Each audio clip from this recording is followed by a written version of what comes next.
کوئی جادو ختم کرنے پہ پیسہ نہیں خرچ ہوتا.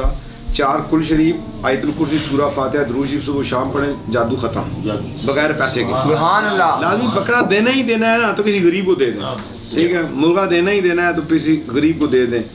اور دوسری بات یہ ہے کہ جو بھی کام آپ کریں، کھانے کھاتے ہیں پیتے ہیں تو اس سے پہلے یہ دعا پڑھ لیں. گھر سے نکلتے ہوئے بھی یہ پڑھ لیں.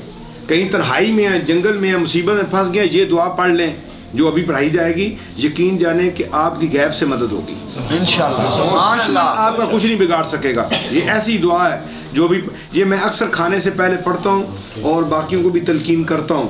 میرے شیخ طریقت نے مجھے یہ دعا سکھلائی اور بہت چھوٹی عمر میں، اس بچے کی عمر کے اندر یاد کرائی گئی. یہ دعائیں ساری ہم اپنے بچوں کو بھی یاد کریں اور خود بھی ذوق شوق کے ساتھ پڑھیں اور یہ دعا اپنی زندگی کا حصہ بنا لیں. 3 دفعہ صبح پڑھا کریں فجر کی نماز کے بعد اور 3 دفعہ رات مغرب کے بعد پڑھا کریں. یہ والی دعا، یہ دعا. اس کے علاوہ اور دعائیں بھی ہیں لیکن یہ ابھی پڑھائی جا رہی ہے کیونکہ کھانا آ رہا ہے. اس سے پہلے ہم یہ پڑھیں گے تو کھانے کے مضر اثرات سے محفوظ ہو جائیں گے. اگر آپ کو شک شبہ ہوتا ہے جادو ٹونا یہ وہ کچھ چیز، ایون وہاں پہ کچھ چیز زہر بھی ملائی ہوئی، اس کھانے کی برکت سے، اس دعا کی برکت سے انشاءاللہ وہ زہر بھی اثر نہیں کرے گا. سبحان اللہ. جس چیز پہ میرے رب کا نام لے لیا جائے اس پہ زہر کیا کرتا ہے.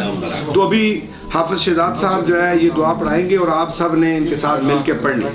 بسم اللہ الذی بسم اللہ الذی لا یضر مع اسمہ شیء فی الارض ولا فی السماء وهو السمیع العلیم. صلوا علی النبی. اللہم صلی علی محمد وعلی آل محمد وبارک وسلم.